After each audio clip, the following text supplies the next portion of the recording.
10-minute kind of more medical talk or some touching on the medical side of this. And also, after that, we'll have a few minutes for questions, like 10, 15 minutes, inshallah. This is from the WHO report on the new and emerging no tobacco products. I knew this was going to happen. Okay. Ibrahim, no. So whenever tobacco companies have faced a major threat, they have introduced new products promising they would be less harmful than conventional cigarettes. And ultimately, they just undermined progress while providing industry with a new way to make money. And then they also influence research studies and policy agendas as well. An example for that goes back to the 1990s when I was a kid. This was the classic hookah, only used by grandparents and elderly people in the cafes over there, like in the Middle East. Then what the companies have done at that time, they introduced flavors. That's ma'asal. And that introduction actually created a lot of widespread use of hookah among much more younger population. And this was thought to be or perceived to be as less harmful than the traditional hookah by the users, while it was not. Same move was attempted when there was a lot of talks about the negative side effects and effects on smoking on health. You see that in the starting 2000, the publications and use of hookah actually has soared because of the introduction of the flavor. And following that, a few years after, when the e-cigarettes were introduced, again with a lot of flavors and different fancy presentation of the devices, same thing happened and followed, and that worked very well for the tobacco industry companies. So this is an example of the Juul device, one of the early e-cigarettes that was used. It was introduced, and there's a lot of ads everywhere. That's in Times Square. There are different flavors, again, from whether it's Juul company or different company that followed afterwards. The effect, the exact same effect occurred in terms of how the flavor made a widespread use among the youth. There was a lot of progress that has been made in the last few decades in terms of decreasing the smoking and tobacco use in general. However, that actually stopped completely overall when the e-cigarettes were introduced. Specifically in youth, a lot of youth that were never smoked before in that age population started to actually smoke cigarettes via the e-cigarettes and smoke nicotine that way. And for the youth specifically in 2014, it became the most common method of smoking nicotine. And that's, again, for the youth, especially the high school. See that the most recent data in 2022 from the CDC tells us, again, 2014, the e-cigarettes became the most common method of tobacco smoking for the youth population. That's 1 in each 7. 1 in high school, 1 in every 7 high school students does smoke using the e-cigarette. It also includes middle school as well. Among like 30, an average of 1 to 2 in every 30 middle school student, they actually do use e-cigarette as well. Different devices that Cheryl has gone through, but basically you have a power source. This is the rechargeable battery in here. And you have an atomizer that will heat the liquid and then generate the vapes.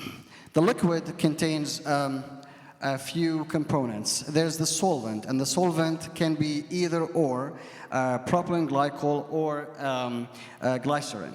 So the propylene glycol is used in antifreeze and de-icing aircrafts and in creating fog.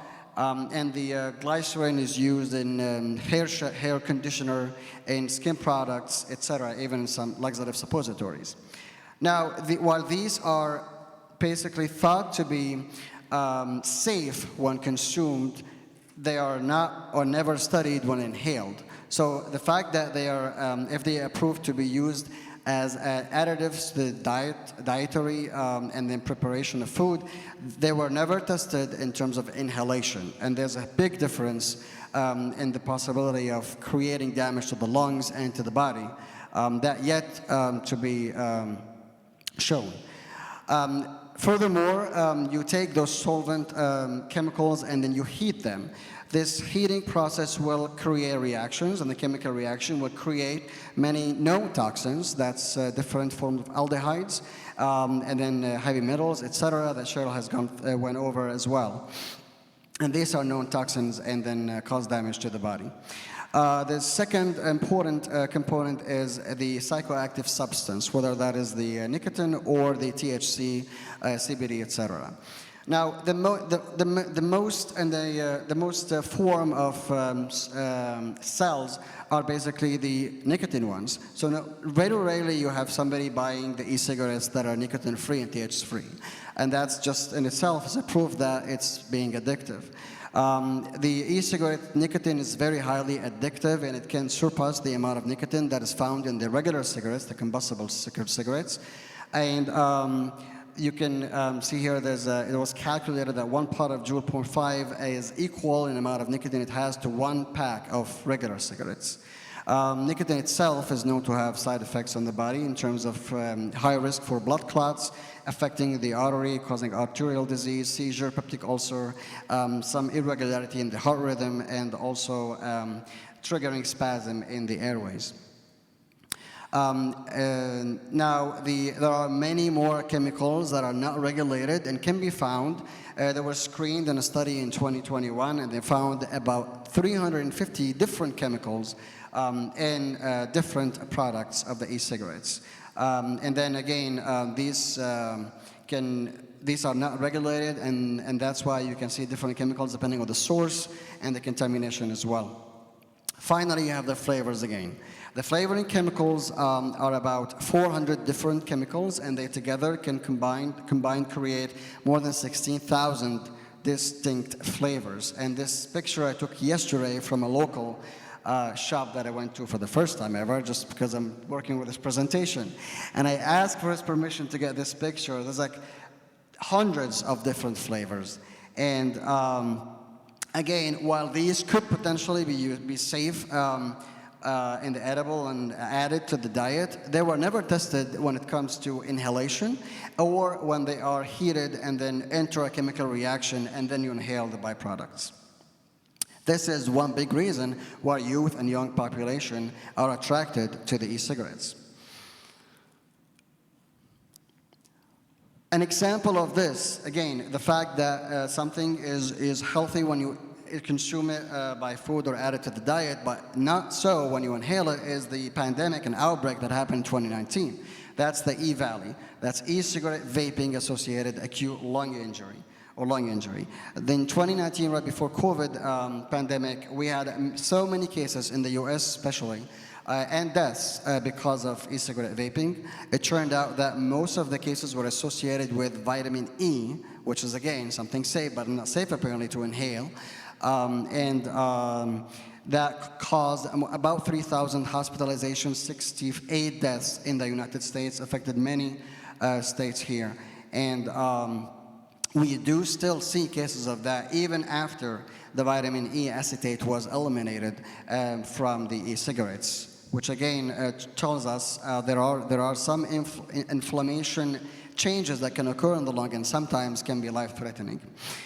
More than a third of the patients who were hospitalized and died were very young, between 18 and 24 years old, and then some were younger than that, and then a few were older than that as well. Vaping, all these chemicals is known and has been shown to cause damage to the lining of the deep airway sacs in the lungs where the gas exchange occurs. It also affects the host immune system, like the immune cells that defend the lungs, and cause a lot of inflammation there as well. What that translates into is youth who vape are more likely to suffer from more symptoms from viral infections. When they get influenza or COVID-19 also, they were more likely to have symptoms and inflammation in the lungs. They are also more likely to have a higher burden of the bacterial pneumonia with different strains. In addition, this constant vaping will cause irritation to the airways, chronic cough, can trigger asthma and create to the point that we have cases of asthma attacks that can be life-threatening, require ICU admissions, and will impair lung function. We will measure it in the clinic as well, similar to the ones who had a long-term history of smoking. Introduction of e-cigarette vaping to the youth has been in some studies associated with high risk for consumption of alcohol, 5 times or more than 5 times, and then regular combustible cigarette smoking about 6.5 times, and then even drugs as well. This is known as the gateway effect, and then can be associated with dual use, where they consume e-cigarettes and also start to use one of those substances. In addition, there has been association with e-cigarette use and vaping with some psychiatric disorders, bipolar, schizophrenia, depression, in the susceptible individuals. Now, what about the long-term effects of smoking, like cancer, for example? We don't know, because this is fairly recent and will take time. So the full extent of the damage that can happen will be yet to be shown, and there will be, unfortunately, we'll see among the people who currently are smoking. So it is bad, but it's hard to say the full extent of how bad it is or could be.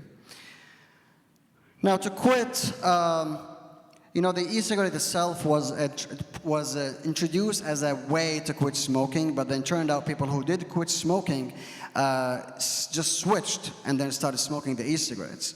It is very hard to actually help people quit the e-cigarettes because, again, the popularity, the way it is presented, and how common it became among the youth. Support is very important, whether it's from family member, friend, or experts. There's a website like smokefree.gov is one of the websites where you can get some help, tools, and there's texting programs where you can chat or call these phone numbers to get help and advice and tips. Now, this is a tab for the smoke-free teens as well. And there are 2 ways of quitting, whether it's abrupt or weaning. If a person cannot quit abruptly, then they can use nicotine patches, lozenges, and other forms of nicotine replacement therapy, including the nicotine inhalers that don't have heating process or these chemical reactions.